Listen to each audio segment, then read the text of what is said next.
우리 삶 속에는 힘이 다 빠져나가는 것 같고 감당하기 벅찬 어려움과 고난이 몰려오는 순간들이 있습니다. 지쳐버리고 흔들리는 그 시간들은 누구에게나 낯설지 않죠. 그런데 놀라운 사실은 예수님께서 단순히 그런 순간을 버텨내는 방법만이 아니라 오히려 그 속에서 더 강하고 흔들림 없는 삶을 살아갈 수 있는 길을 보여주셨다는 겁니다. 예수님은 말씀으로만 강함을 가르치신 게 아니라 삶과 사역을 통해 직접 보여주셨습니다. 고요한 평안의 순간에도 거센 폭풍 같은 위기 속에서도 어떻게 흔들리지 않는 내적 힘을 가질 수 있는지 몸소 증명하셨습니다. 오늘은 예수님이 남겨주신 어떤 상황 속에서도 힘과 회복력을 얻을 수 있는 7가지 비밀을 나눠보려 합니다. 이 가르침들은 단순히 옛말이 아니라 오늘을 살아가는 우리에게도 변함없는 진리가 되어 삶을 새롭게 바꿔줄 수 있습니다. 그 첫 번째 비밀은 바로 하나님을 신뢰하는 것입니다. 예수님은 언제나 흔들리지 않는 믿음 위에 서 계셨습니다. 광야에서 40일 동안 금식하신 뒤 가장 연약하고 배고플 때 마귀는 돌을 떡으로 바꾸라고 유혹했습니다. 하지만 예수님은 분명히 말씀하셨습니다. 사람이 떡으로만 살 것이 아니요 하나님의 입에서 나오는 모든 말씀으로 살 것이라. 이건 단순히 유혹을 거절하는 차원이 아니었습니다. 오직 하나님만 의지한다는 강력한 선언이었습니다. 우리도 의심과 두려움, 불확실함과 싸울 때 하나님의 말씀에 기대어야 합니다. 그분의 공급하심이 결국 우리를 붙잡아 주기 때문입니다. 또 다른 장면을 보겠습니다. 제자들과 함께 갈릴리 바다를 건너던 중 갑작스러운 폭풍이 배를 뒤흔들었습니다. 제자들은 두려움에 휩싸여 예수님을 깨웠지만 예수님은 평안히 주무시고 계셨습니다. 그리고 이렇게 말씀하셨습니다. 왜 두려워하느냐 믿음이 작은 자들아. 곧이어 풍랑을 잠잠케 하셨죠. 이 사건은 단순히 능력의 표지가 아니라 중요한 메시지를 담고 있습니다. 하나님을 신뢰한다고 해서 언제나 폭풍이 사라지는 건 아닙니다. 하지만 믿음은 폭풍 속에서도 흔들리지 않고 평안을 누리게 해줍니다. 다윗의 이야기도 그렇습니다. 거대한 골리앗 앞에서 다윗은 외쳤습니다. 너는 칼과 창과 단창으로 내게 오거니와 나는 만군의 여호와의 이름으로 내게 나아가노라. 그의 승리는 힘이나 무기 때문이 아니라 하나님을 전적으로 의지한 믿음 때문이었습니다. 하나님을 신뢰한다는 건 그분의 때와 계획을 맡기는 것이기도 합니다. 나사로가 죽었을 때 사람들은 왜 예수님이 더 일찍 오지 않으셨냐고 의문을 가졌습니다. 하지만 예수님은 말씀하셨습니다.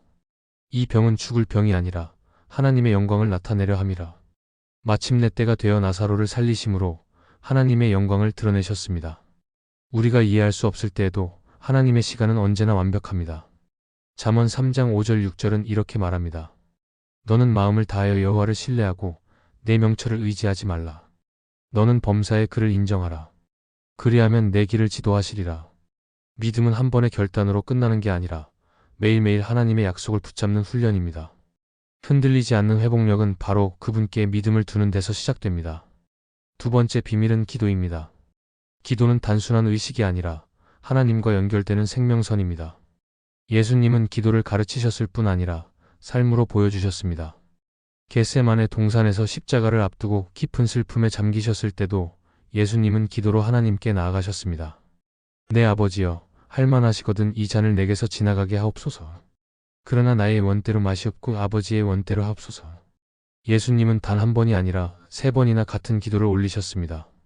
그때마다 점점 더 강하고 담대하게 십자가의 길을 걸어갈 힘을 얻으셨습니다. 반면 제자들은 기도하지 못하고 잠들어 버렸죠. 결국 시험이 왔을 때 준비되지 못했습니다. 기도가 없으면 우리는 연약할 수밖에 없습니다. 그러나 기도로 우리는 담대함과 평안을 얻게 됩니다. 예수님은 중요한 결정을 앞두고도 항상 기도로 준비하셨습니다. 12제자를 선택하시기 전에도 온 밤을 기도로 보내셨습니다.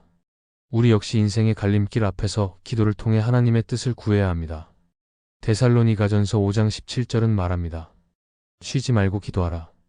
이 말은 무릎 꿇고 하루 종일 기도만 하라는 뜻이 아닙니다. 매 순간 하나님과 대화하며 그분께 귀 기울이는 삶을 살라는 초대입니다. 기도는 단순히 위기의 순간에 드리는 응급 처방이 아니라 매일의 삶을 이끄는 열쇠입니다. 세 번째 비밀은 다른 사람을 섬기는 것입니다. 세상은 흔히 강함을 독립과 자기 만족에서 찾지만 예수님은 겸손과 섬김 속에 진정한 힘이 있음을 가르치셨습니다. 마지막 만찬 자리에서 예수님은 제자들의 발을 씻기셨습니다. 이는 종들이나 하는 일이었습니다. 베드로는 깜짝 놀라 거부했지만 예수님은 이렇게 말씀하셨습니다. 내가 너희의 주와 선생이 되어 너희 발을 씻겼으니 너희도 서로 발을 씻어 주어야 한다. 내가 너희에게 본을 보였으니 너희도 그대로 행하라. 예수님은 이 단순하면서도 깊은 행동을 통해 우리에게 보여주셨습니다. 다른 사람을 섬기는 것은 약함이 아니라 진짜 강함이라는 것을요. 자신보다 남을 앞세우는 데는 용기가 필요합니다. 그럴 때 우리는 하나님의 사랑을 반영하게 됩니다. 예수님은 이렇게 말씀하셨습니다. 인자가 온 것은 섬김을 받으려 함이 아니라 도리어 섬기려 하고 자기 목숨을 많은 사람의 대속물로 주려 함이니라. 우리가 다른 사람을 섬길 때 작은 친절을 베풀거나 상처받은 이들을 위로하거나 도움이 필요한 사람을 돕는 순간 그 속에서 우리는 새로운 목적과 힘을 발견합니다. 섬김은 우리의 시선을 고난에서 하나님께로 돌려주며 하나님께서 우리를 통해 일하시는 것을 보게 합니다. 바울도 갈라디아서 6장 9절 10절에서 이렇게 권면합니다. 선을 행하다가 낙심하지 말지니 포기하지 아니하면 때가 이름에 거두리라. 그러므로 기회 있는 대로 모든 이에게 착한 일을 하되 더욱 믿음의 가정들에게 할지니라. 작은 섬김 하나라도 우리의 영혼을 강하게 만들고 하나님의 마음에 더 가까이 가게 합니다. 네 번째 비밀은 믿음입니다. 믿음은 회복력의 기초예요. 삶이 무너지는 듯할 때 우리를 버티게 하는 힘입니다. 예수님은 단순히 믿음을 말씀만 하신 게 아니라 직접 보여주셨습니다. 어느 날 밤 예수님과 제자들이 갈릴리 바다를 건너던 중 거센 폭풍이 몰아쳤습니다. 파도는 배를 삼킬 듯 덮쳤고 제자들은 두려움에 휩싸였습니다. 하지만 예수님은 잠들어 계셨습니다. 제자들이 다급히 깨우며 주여 우리를 구하소서. 우리가 죽게 되었나이다.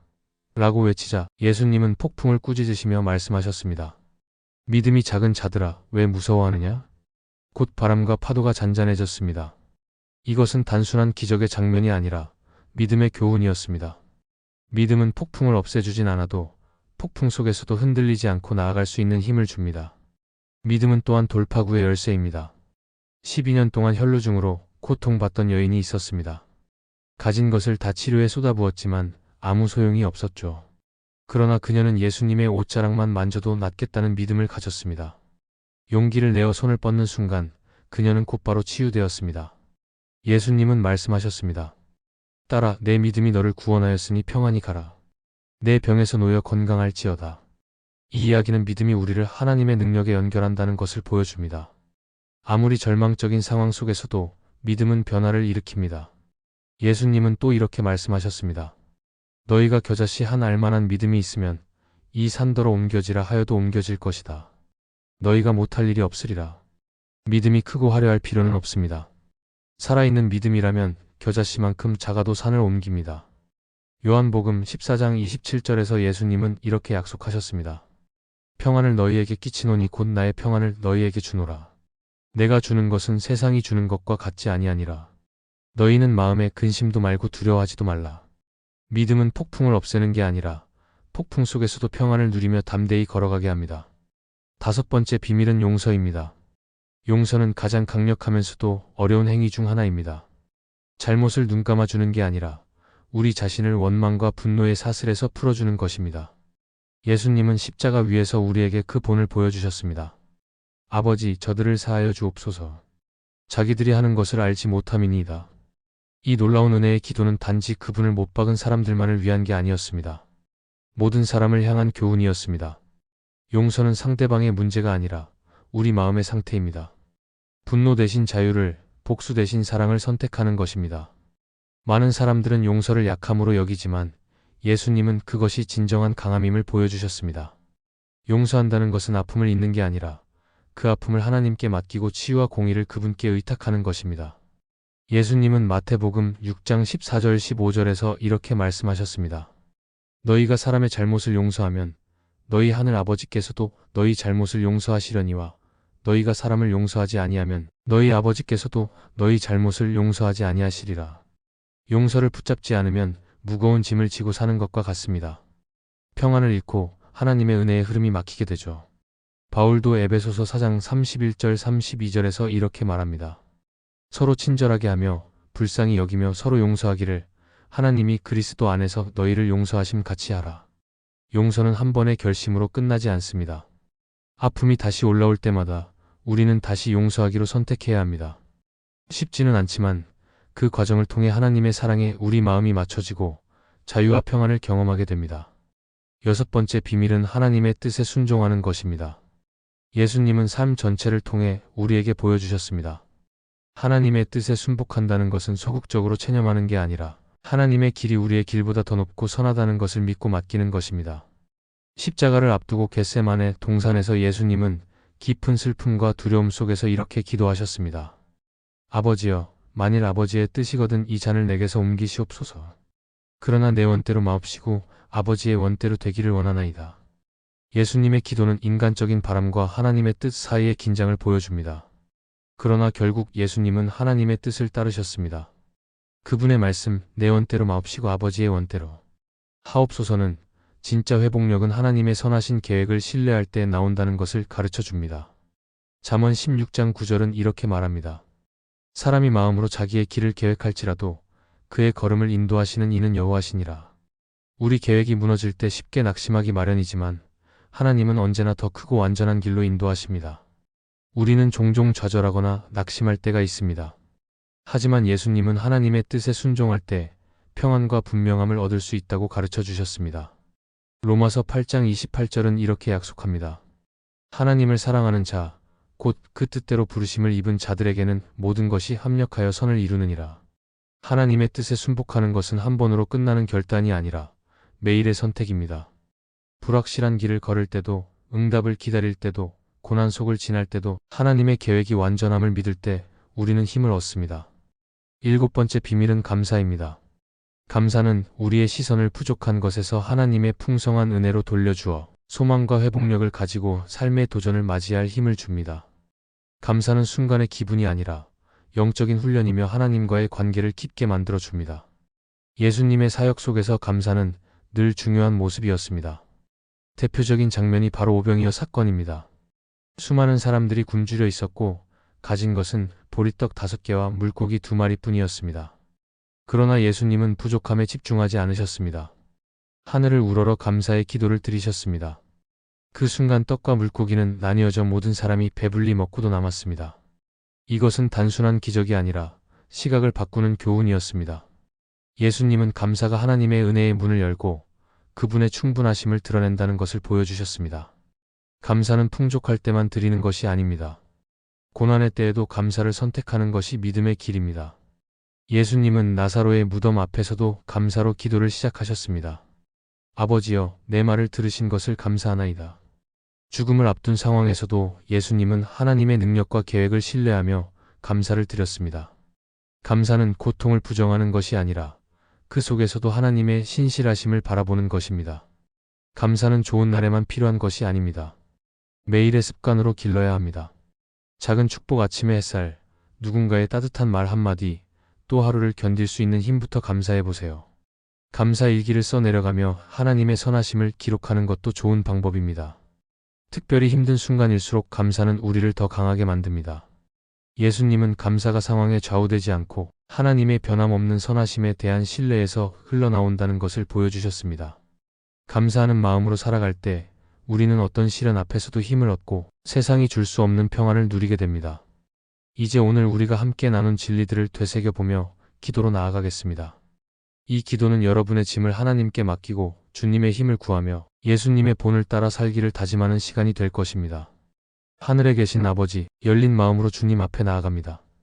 주님의 아들 예수 그리스도를 보내주셔서 우리를 구원해 주신 것뿐 아니라 강하고 담대하며 믿음으로 사는 삶의 본을 보여주셔서 감사합니다.